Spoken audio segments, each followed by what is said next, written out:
व सनात के बाद सदर महफिल उस्ताद इकराम और मेरे मोअज़्ज़िज़ सामाईन और नाज़रीन, अस्सलामु अलैकुम व रहमतुल्लाहि व बरकातुहू। आज मैंने जिस मौजू पर बात करनी है वो है सहाबा की हुजूर से मोहब्बत। मोहम्मद की मोहब्बत दीन हक की शर्त अव्वल है। मोहम्मद की मोहब्बत दीन हक की शर्त अव्वल है। इसी में हो अगर खामी तो सब कुछ नामुकम्मल है।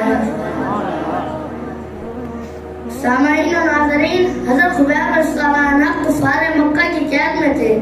उन्होंने उनकी फांसी का ऐलान कर दिया। मुकर्रर वक्त पे लोग वहाँ जमा है। हज़रत खुबैब रज़ियल्लाहु को तख्ते-दार पर जब चढ़ाया गया तो कुफ़ार मक्का ने पुकारते हुए पूछा कि आप पसंद करते हैं कि आपको छोड़ दिया जाए और आपकी जगह हुजूर सल्लल्लाहु अलैहि वसल्लम यानी माज़अल्लाह उन्हें फांसी दे दी जाए।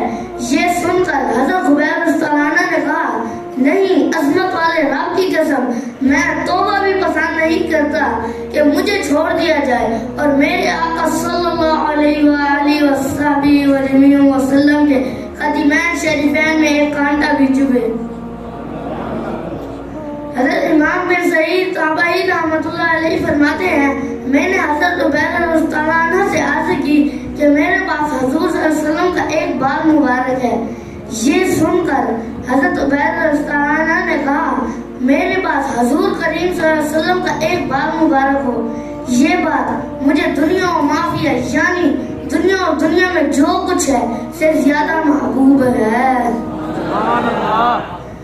दोस्तों, सुलह हुदैबिया का जमाना चल रहा था। अभी अबू सुफियान भी ईमान नहीं लाए थे, मगर उनकी बेटी हजरत इमाम हबीबा रज़ियल्लाहु अन्हा मुसलमान थी और हुजूर सल्लल्लाहु अलैहि वसल्लम के निकाह में थी। हजरत अबू सुफियान रज़ियल्लाहु अन्हुमा मदीना मुनव्वरा उनसे मिलने के लिए गए। वो बिस्तर पर बैठने लगे तो हजरत इमाम हबीबा रज़ियल्लाहु अन्हा ने बिस्तर लपेट लिया।